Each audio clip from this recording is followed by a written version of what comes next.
Have you seen this video? It's a video by Tom Scott showing the amount of views the video has in the title, and it's been updating for 6 years successfully and currently has over 75 million views. For some reason, this video got me super inspired to create something similar. But how did Tom do this? Well, I'm not a coder, but I can use Claude Code. So I thought, let me just use Claude and see if I can make this work. Now, talking with Claude, it recommended using YouTube's application programming interface or API to create it. So basically, Claude has built the code to interact with YouTube via API hourly. So I've hosted this code on my PC for now, but we'll move it to GitHub eventually.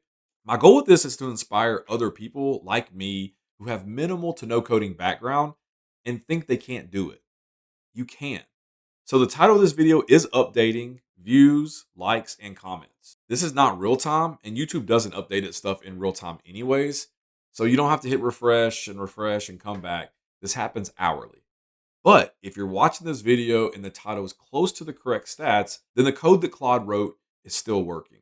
Your view, your like, and your comment all getting captured.